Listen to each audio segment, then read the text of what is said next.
Sejam bem-vindos a mais um encontro. Vamos continuar em Tito e sua relevância para a igreja de hoje. Começando com Tito, capítulo 1, versículos 5 a 9. Vamos ao texto sagrado.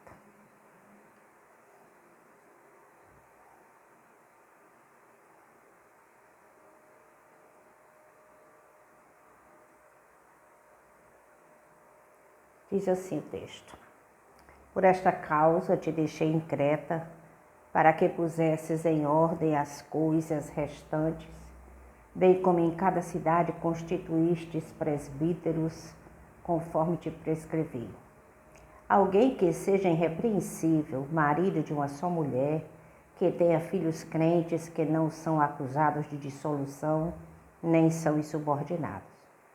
Porque é indispensável que o bispo seja irrepreensível como dispenseiro de Deus, não arrogante, não irascível, não dado ao vinho, nem violento, nem cobiçoso de torpe ganância. Antes, hospitaleiro, amigo do bem, sóbrio, justo, piedoso, que tenha domínio de si, apegado à palavra fiel, que é segundo a doutrina, de modo que tenha poder tanto para exortar pelo reto ensino, como para convencer os que o contradizem. É o texto sagrado. Na primeira semana, nós estudamos sobre o ambiente, o autor, o apóstolo Paulo, Tito, seu colaborador, a ilha de Creta e a rede de colaboradores para fazer o trabalho adequadamente. Hoje vamos estudar sobre a necessidade de preservar a palavra da vida. Preservando a palavra da vida. Tito capítulo 1, versículo 5, o apóstolo Paulo diz que deixou Tito, por esta causa te deixei em Creta, para que pusesse em ordem as coisas. Completar o trabalho, algumas versões dizem. A questão da organização da igreja. A organização da igreja de Creta, mas como? O que exatamente? Sobre o que estamos falando? Sobre a ministração da sã doutrina, sobre a verdade que Jesus deixou, sobre a pureza do evangelho. Também sobre a aplicação da disciplina, a necessidade, o cuidado com a santidade. Combater os falsos mestres. Havia lutas dentro das igrejas na ilha de Creta. Ensinar como os que creem devem viver a vida cristã até que o Senhor venha, conforme Atos capítulo 1, versículo 8 a 11. Foi avisado os discípulos que esperassem o Espírito Santo e vivessem a vida cristã, pregassem o Evangelho, dessem por testemunho até que o Senhor voltasse. A epístola vai falar sobre o governo da igreja, sobre líderes sadios na fé e na conduta, sobre a palavra de Deus em sua pureza. Qual o objetivo? Preservar a verdade revelada. Atos capítulo 2, versículos 42 a 43. O conhecimento da verdade implica numa vida piedosa. A compreensão correta vai nos levar a uma vida piedosa. Como as coisas aconteceram? Quando Jesus veio ao mundo e começou o seu ministério, em Lucas capítulo 4, versículo 18 e 19, ele tomou um texto da escritura de Isaías 61, 1 e 2, quando diz que o servo do Senhor, viria, os cegos iam ver, os coxos iam andar, os pobres seria revelado, seria cuidado dos pobres e era chegado o tempo aceitável do Senhor, o momento da graça. Quando Jesus, o ungido de Deus, leu esse texto, logo a seguir ele disse: hoje cumpriu-se a Escritura. Ele estava afirmando que era o Messias de Israel, ungido. Cristo significa ungido. ungido com o Espírito Santo para trazer salvação aos perdidos. Jesus escolheu dentre os seus seguidores apóstolos. Mateus capítulo 10, versículo 1 a 5, a parte A, cita o nome dos apóstolos, os 12. Atos capítulo 1, versículo 6 a 9, Jesus já ressurreto fala sobre o reino. Os discípulos perguntam, quando é que essas coisas vão acontecer? Ele diz, não vos compete esperar, revelar, saber. Esse tempo está reservado ao Pai. Mas vocês receberão poder e serão minhas testemunhas, tanto em Jerusalém como em toda a Judéia e Samaria e até os confins da terra. Ele estava falando sobre a posse de um reino, sobre a necessidade do Espírito Santo. Ele ia ser assunto ao céu, ia se ausentar fisicamente. Está falando sobre evangelização, sobre testemunho, até martírio.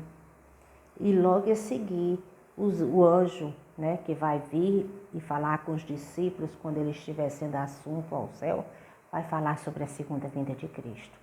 Esse tempo da igreja. Jesus mesmo, em Mateus 16, versículos 17 a 20, conversando com seus discípulos, ele disse, que dizem as pessoas a respeito de mim que eu sou? E Pedro disse, tu és o Cristo, o Filho do Deus vivo.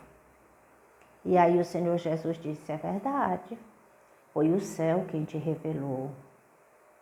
E sobre esta pedra, a revelação, o Cristo, Jesus, edificarei a minha igreja, e as portas do inferno não prevalecerão contra ela. Aquilo que for ligado na terra será ligado no céu. E o que for desligado na terra será desligado no céu. Sobre o que Jesus está falando?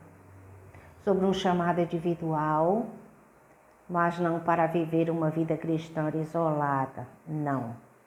Um chamado individual para viver uma vida cristã em comunidade, igreja. Um corpo, um organismo vivo, que vai pregar o Evangelho e que o inferno, o mundo espiritual, não tem poder para destruí-la, porque o Senhor é o seu fundamento, Jesus Cristo. Está falando sobre a autoridade, quando fala em ligar e desligar. Os apóstolos aprenderam a palavra diretamente do Senhor Jesus. Em seguida, nós temos o apóstolo Paulo.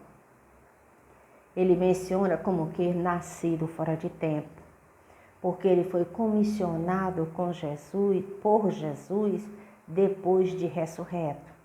Atos capítulo 9, versículos 15 a 17. E o texto diz que o Senhor ia revelar a ele muitas outras coisas e ele ia divulgar, proclamar o Evangelho aos gentios. E agora Tito está sendo comissionado por Paulo. Tito, capítulo 1, versículo 5. Como preservar essa verdade revelada? Esse organismo vivo que é a igreja, a mensagem do Senhor. Atos, capítulo 2, versículos 42 a 43, fala que os discípulos perseveraram unânimes na doutrina dos apóstolos, nas orações, no partir do pão. Fala de evangelização, fala dos discípulos reunidos como equipe. E quando se fala sobre doutrina dos apóstolos e evangelização, fala-se também, está implícito, cuidado com as próximas gerações. Há essa necessidade. Muitos, utilizando esse texto de Mateus 16, quando Jesus diz que tu és Pedro e sobre esta pedra edificarei a minha igreja, afirmam que Pedro é a sucessão dos apóstolos, é o primeiro papa, o primeiro apóstolo. E a partir daí há uma sucessão apostólica com a autoridade da igreja. Mas Jesus não está falando sobre isso. O assunto se inicia quando Jesus pergunta: "Que diz as pessoas que eu sou?" E Pedro diz: "Tu és o Cristo, o Filho do Deus vivo." Ele disse: "É verdade, sobre esta pedra, o fundamento." Em outras partes da Escritura já fala de Cristo como fundamento, a pedra. "Edificarei a minha igreja." Então a igreja é edificada não em cima do patriarcado de Pedro, mas em cima da palavra. Doutrina dos apóstolos, Atos 2:42, recebida diretamente de Jesus. Então é preciso conservar os ensinamentos apostólicos. Paulo, em Atos 26, 15 e 16, ele diz que Jesus falou para ele, dizendo que ia conversar com ele, revelar, e que ele devia pregar aquilo que recebesse do Senhor. Sobre o que nós estamos falando? Sobre preservar a verdade revelada. E essa verdade revelada diretamente por Jesus aos seus apóstolos, os escritores do Novo Testamento, inclusive a Paulo, como que nascido fora de tempo, é uma iluminação escriturística. Eles são os autores do Novo Testamento. A partir daí, agora Pedro, Timóteo e a equipe de colaboradores que Paulo havia conseguido, discípulos, eles funcionavam como que delegados. Diz que é um poder recebido. Eles receberam o evangelho da boca de Paulo, da boca de Jesus, e eles escreveram na escritura, ensinaram, e a partir daí Timóteo, Tito e os outros colaboradores iam preservar essa verdade revelada, ensinando o que está na escritura. Não se pode pôr e nem tirar. Essa é a questão. Diante disso, a necessidade que a palavra seja proclamada na sua pureza, ela exige, ela nos mostra a necessidade de igrejas saudáveis e de lideranças saudáveis. Tito 1:5 diz: "Por esta causa, eu te deixei em Creta para resolver as coisas por aí, inclusive ordenar presbíteros em cada cidade." A ausência desses presbíteros, de homens preparados, implica num aprendizado errado. E se a geração aprende errada, a geração posterior vai receber o ensino errado. Há uma corrupção, isso não pode acontecer.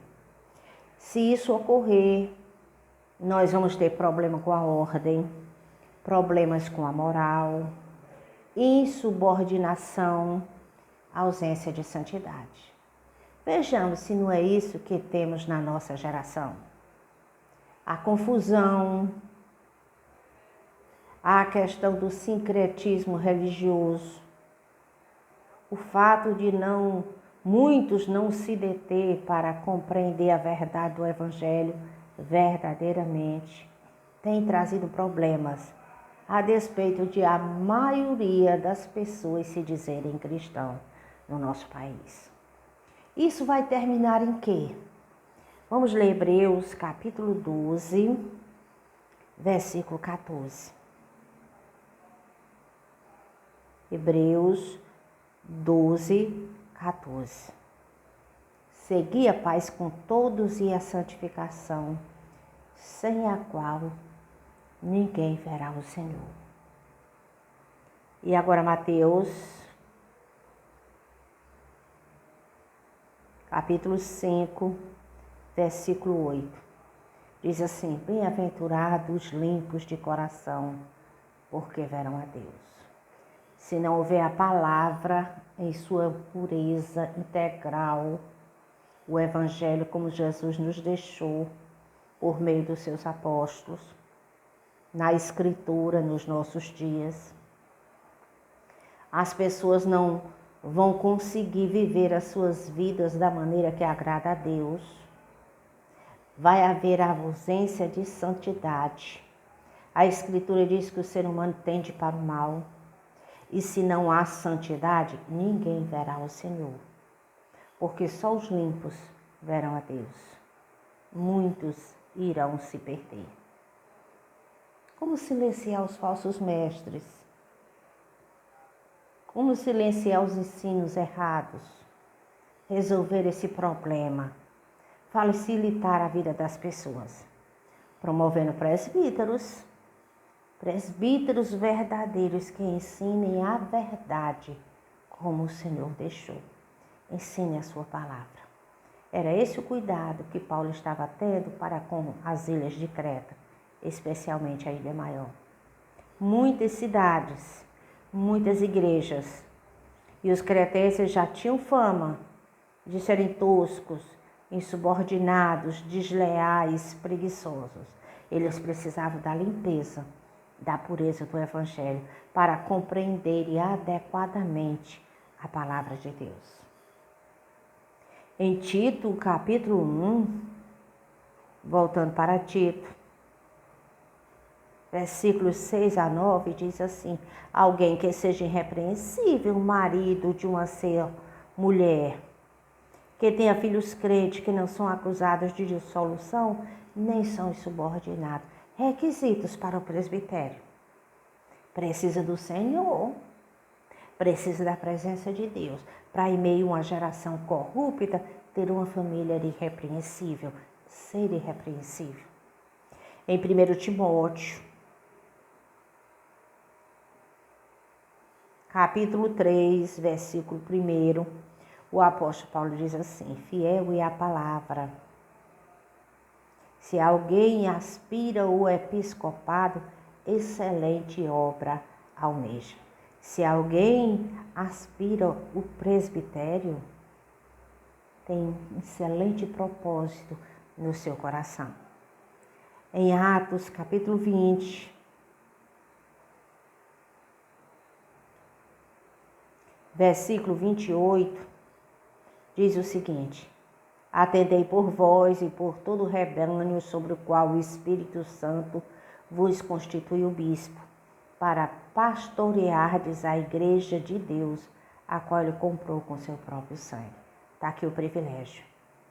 São bispos ou presbíteros, essas palavras funcionam como sinônimos, escolhidos pelo Espírito Santo. O Pai enviou o Filho executou a expiação, ressurgiu dos mortos, voltou para o Pai, mas nos deixou o Espírito Santo, é a Trindade trabalhando. Para quê? Para nos ensinar, para pastoreardes a igreja de Deus, porque ela custou o sangue do seu Filho, de Cristo. Comissionado pelo Espírito Santo. É relevante essa compreensão. O que a Escritura diz? Qual é a importância disso? Como essas coisas todas se juntam? Vamos abrir as nossas Bíblias em João, capítulo 8.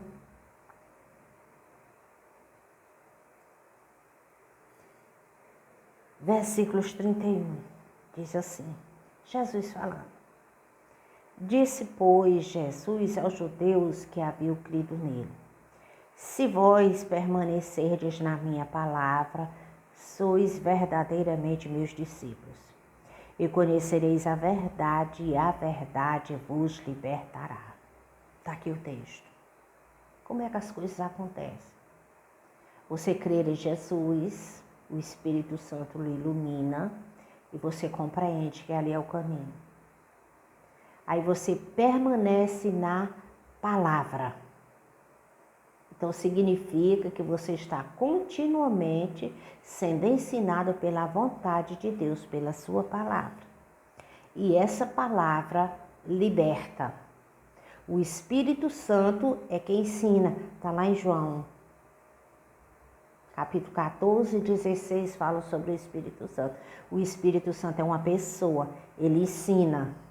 Mas ele ensina em cima daquilo que ele ouviu, que você ouviu, a palavra. Nós dependemos uns dos outros e aí nós somos libertos. Mas é preciso permanecer na palavra. Quem sabe se esse projeto de Deus, desta forma, não é uma maneira de nos humilhar.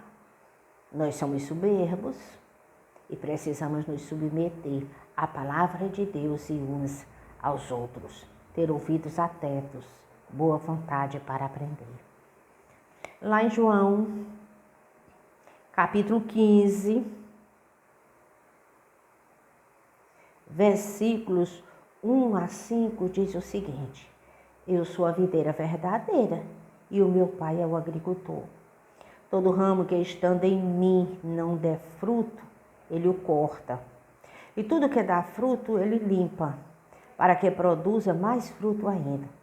Vós já estáis limpos pela palavra que vos tenho falado.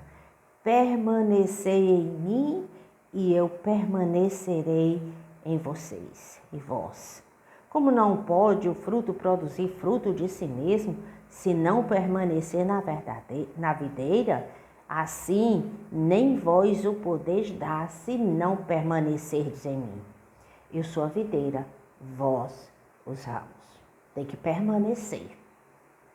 Permanecer no Senhor.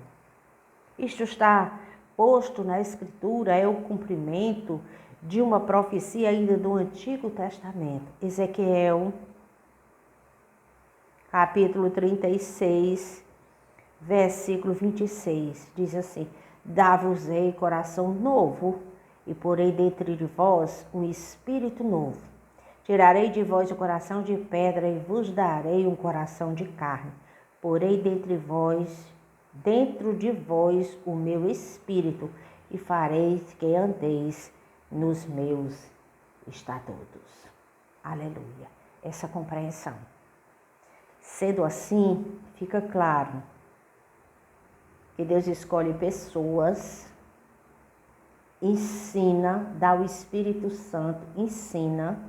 Essas pessoas se reúnem, são chamadas individualmente para fazer parte de um grupo, um corpo, a igreja do Senhor. Se reúnem e enquanto ouvem, estão diante uns dos outros e do Senhor, o Espírito Santo aplica a palavra nos nossos corações. Queremos deixar claro, neste momento, a inutilidade do livre-arbítrio.